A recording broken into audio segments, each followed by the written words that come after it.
Está entrando no ar o programa Obras de Pedro de Camargo. Produção e apresentação Moisés Santos.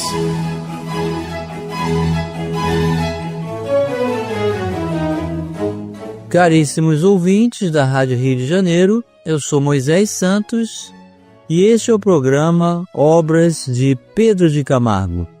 Você continua conosco aqui na Rádio Rio de Janeiro, meu caro ouvinte, acompanhando os estudos da obra Nas Pegadas do Mestre. O autor é Pedro de Camargo, a editora da Federação Espírita Brasileira, para elucidar o Evangelho de Jesus. Para compreendermos esses horizontes ampliados, fortalecidos por esses grandes arautos do Espiritismo, esses grandes vultos que nos trazem em suas obras a reflexão, sempre acompanhando e fazendo as comparações no Pentateuco kardeciano. Hoje vamos estudar o capítulo chamado Consolador. E Pedro de Camargo nos convida a uma metáfora, uma comparação. Imaginai um âmbito fechado, um local fechado, escuro, úmido e frio, sem ar, sem luz, sem calor.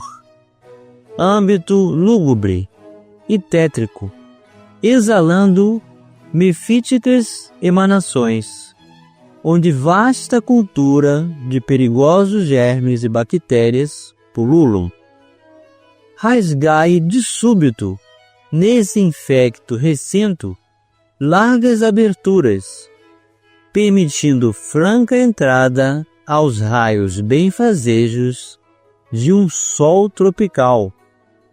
Deixai que grossas lufadas de ar, são e puro, se cruzem, se entrepassem e se interpenetrem em todas as direções, varrendo aquele âmbito malsão. Vinde, tempos depois, e verificai a transformação ali produzida pela influência daqueles agentes naturais. Tal é a imagem do coração humano antes e depois de ser visitado pelo Espírito Santo, o Consolador prometido por Jesus. Então, Pedro de Camargo está nos lembrando que o termo santo refere-se a um conjunto, a uma quantidade de indivíduos do mundo espiritual, os espíritos celestes, enviados por Deus, que representam uma condição de hierarquia superior alcançado pelos próprios esforços e evolução, emissários de Jesus, prometidos por Ele. Ele nos traz então o Consolador prometido. Vamos elucidar este verso. Elucidando o verso.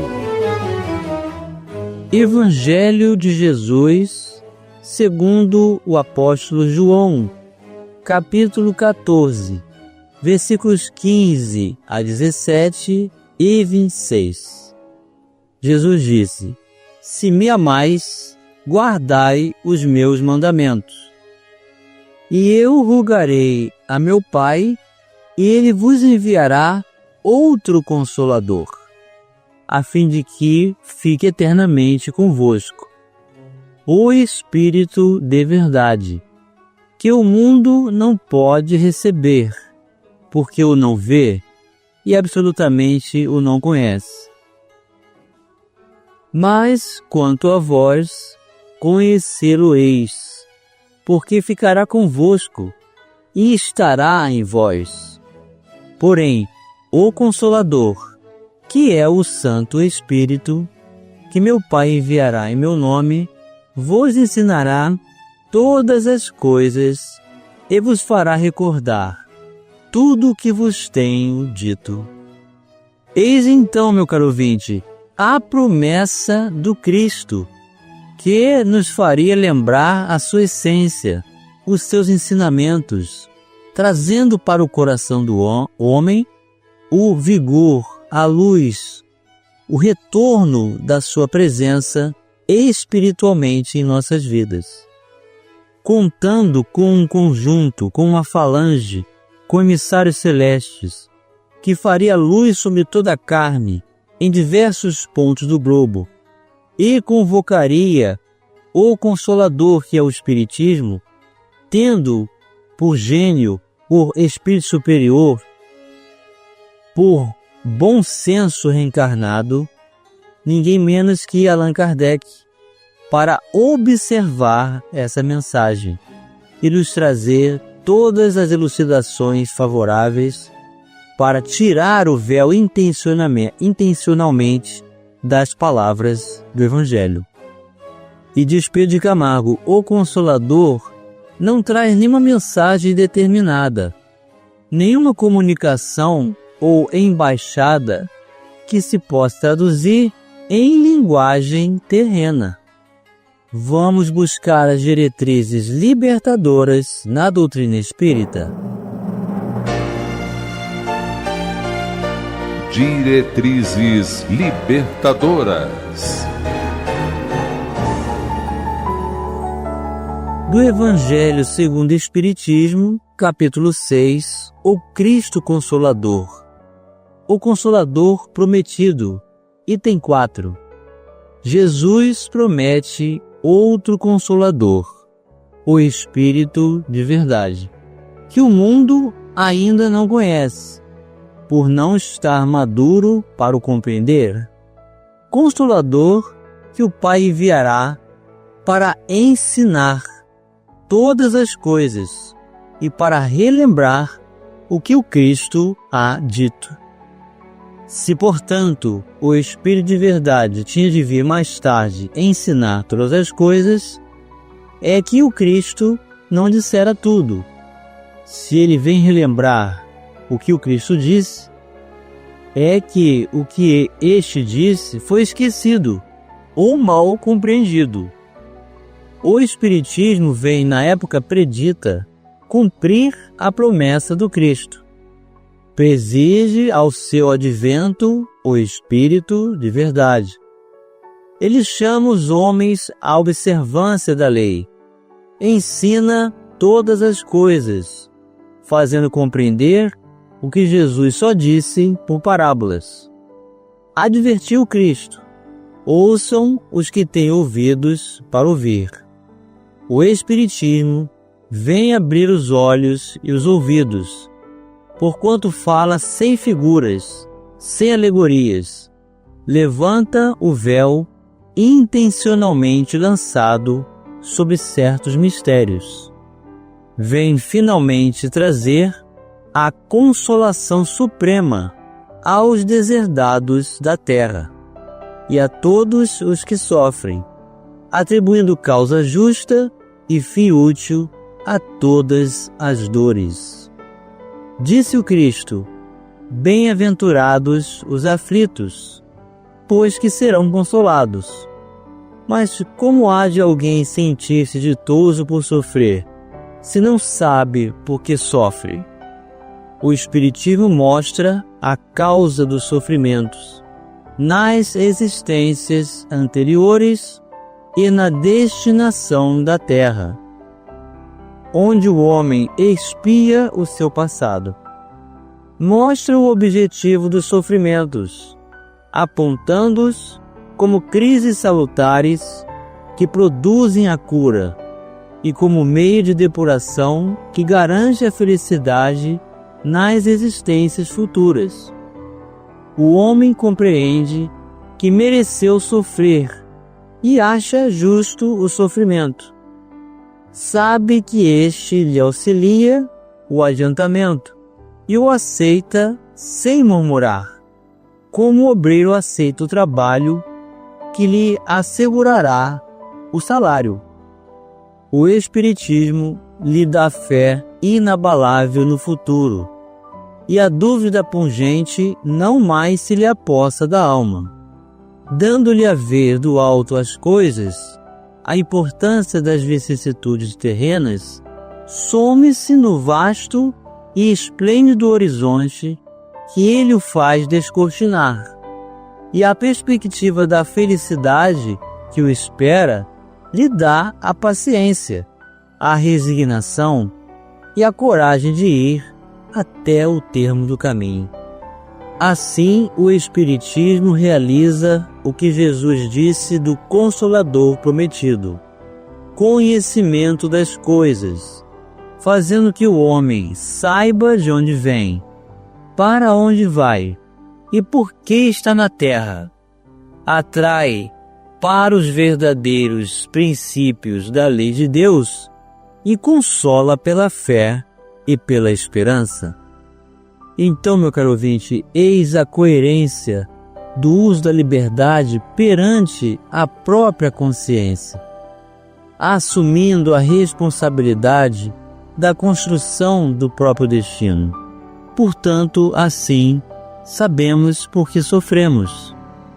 Sabemos das inúmeras personalidades que já envergamos em corpos físicos diferentes na Terra. Mas somos espíritos e o espírito é o mesmo. Por isso que a vida é uma só. A vida é uma só para o espírito. Sabemos de onde viemos agora, ou seja, a origem da vida é o mundo espiritual, a pátria verdadeira, para onde retornaremos. Portanto, a nossa passagem na Terra é curta. Ela, na verdade, estabelece da união de cada um de nós espíritos com a matéria, para estabelecermos o progresso, desenvolvermos a maturidade espiritual, refletirmos, ensinarmos e aprendermos simultaneamente, viver essa mensagem em nossas vidas, adquirindo a segurança e a convicção.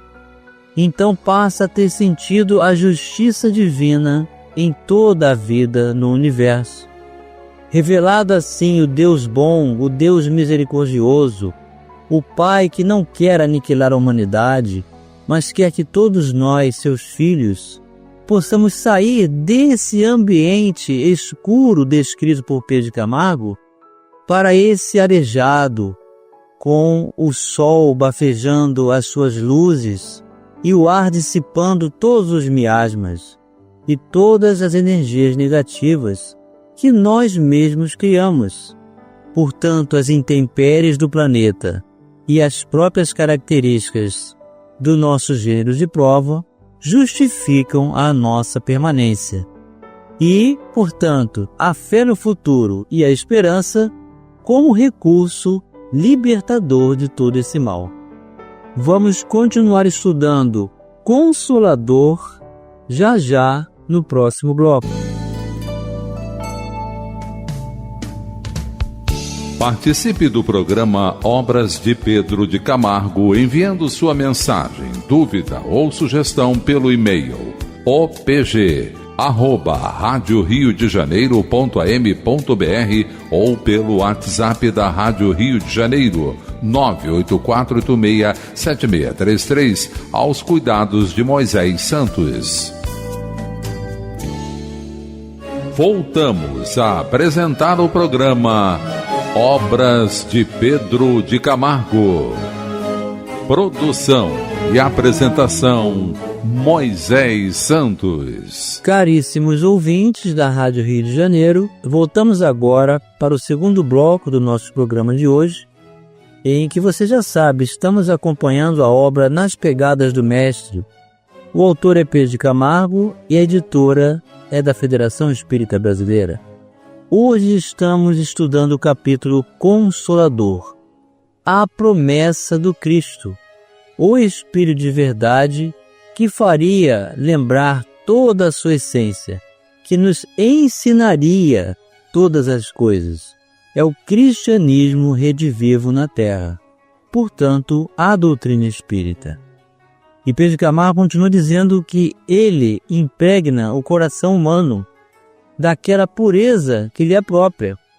Empresta-lhe algo de sua elevação e seu bem, de sua beleza, concede-lhe uma parte de sua luz, de seu brilho, de seu esplendor. Prodigaliza-se um tanto daquela paz que só se desfruta nos tabernáculos eternos, daquela doçura que só se frui no céu. Ao influxo desse ósculo divino, ósculo é um beijo, meu caro ouvinte, o nosso coração e a nossa vontade despertam e vibram para a conquista da vida eterna, aquela vida eterna que Jesus disse que nós desfrutaríamos se acreditássemos, se vivêssemos a sua mensagem em nossas vidas. Ideal esse que encerra, em espírito e verdade, a redenção das nossas almas. Vamos elucidar esses conceitos. Elucidando conceitos. Da obra A Gênese, no seu capítulo 6, Uranografia Geral, o esclarecimento sobre o tempo, portanto, o que vem a ser essa vida eterna, meu caro ouvinte, o que vem a ser a eternidade. O tempo, como espaço, é um termo que se autodefine. Faz-se uma ideia mais justa, estabelecendo-se sua relação com todo o infinito. O tempo é a sucessão das coisas. Ele está ligado à eternidade da mesma maneira que estas coisas estão ligadas ao infinito. Suponhamos a origem de nosso mundo nesta época primitiva, em que a Terra ainda não se equilibrava sob o divino impulso. Numa palavra, no começo da Gênese.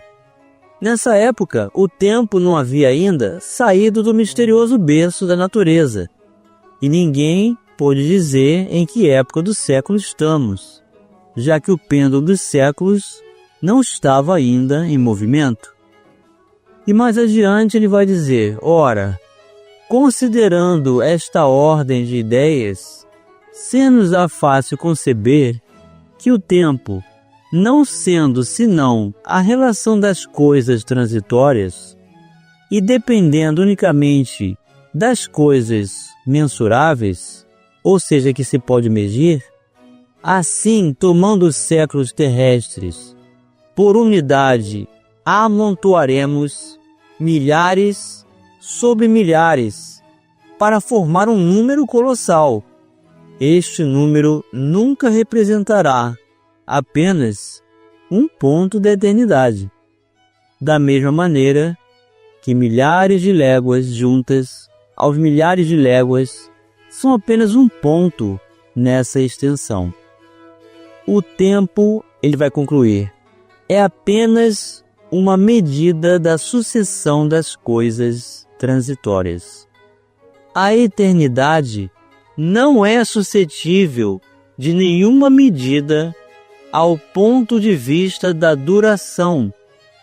Para ela não há nem começo nem fim. Tudo lhe será presente.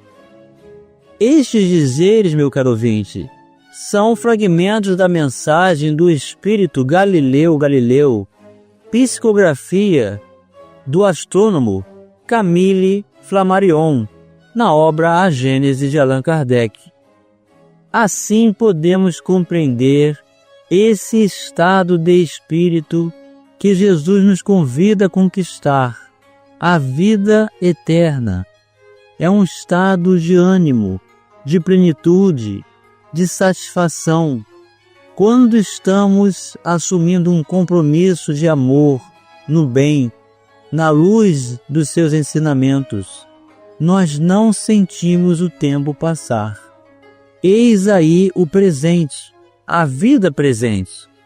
Então nos desvinculamos de todas as amarras do passado, como condições sombrias que nos perseguem e nos tornam cativos, escravizados deste passado, e também não desenvolvemos aquela expectativa, aquela ansiedade de trazer o tempo adiante, o futuro, para o agora. E assim vivemos a eternidade. Portanto, a eternidade, meu caro ouvinte, não é um tempo, é o presente, é o agora, é a identificação dos nossos talentos com a ocupação que realizamos no bem e sentimos a plena satisfação da luz do Evangelho em nossas vidas. Este o Consolador nos convida a libertarmos-nos de todo o mal. E chegou o momento, meu caro ouvinte, de você receber a mensagem do Mestre. Mensagem do Mestre. Do Evangelho segundo o Espiritismo, capítulo 6.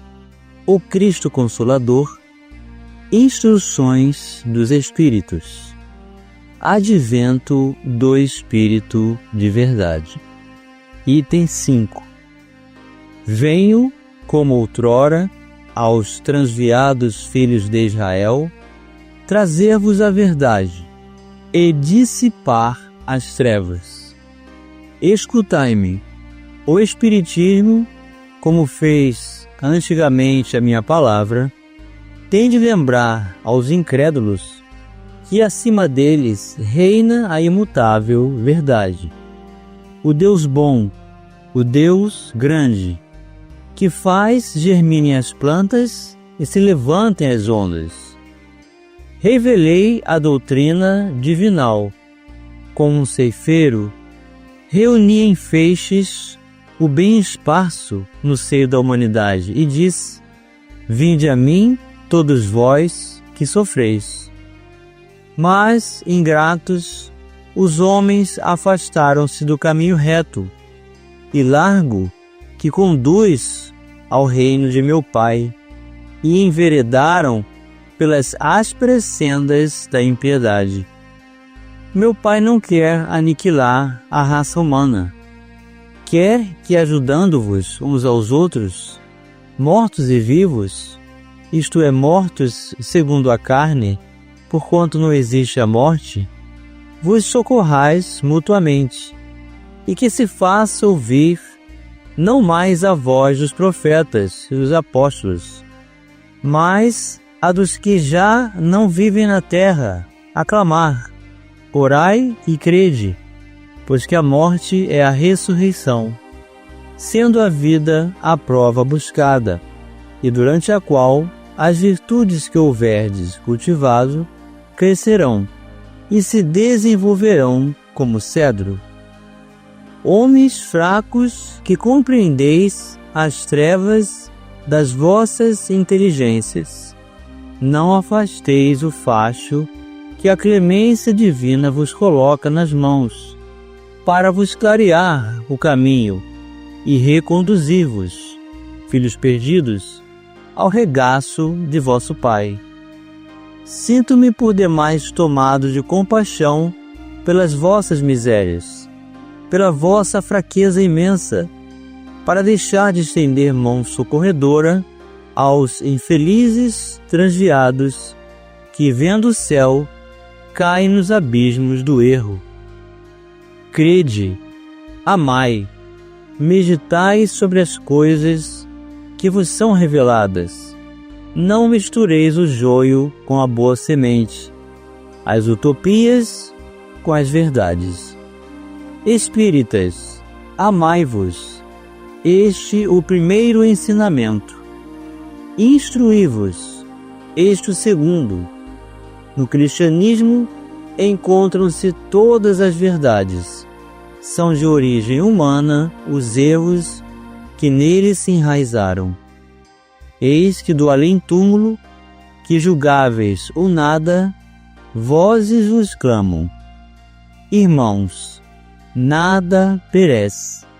Jesus Cristo é o vencedor do mal. Sede os vencedores da impiedade. Esta última frase, meu caro ouvinte, está entre aspas, porque o próprio comunicante está se referindo ao autor, que é ele mesmo, o Espírito de Verdade. Assinou em Paris no ano de 1860. O Espírito de Verdade é Jesus Cristo, meu caro ouvinte. E ele nos anuncia a doutrina espírita como terceira revelação, o cristianismo redivivo na terra, fazendo lembrar a sua essência. Busquemos esta luz, busquemos os horizontes libertadores do Evangelho de nosso Senhor Jesus e vivamos plenamente a sua mensagem em nossas vidas hoje e sempre. Um grande abraço e até o próximo programa. Você ouviu o programa Obras de Pedro de Camargo. Produção e apresentação Moisés Santos.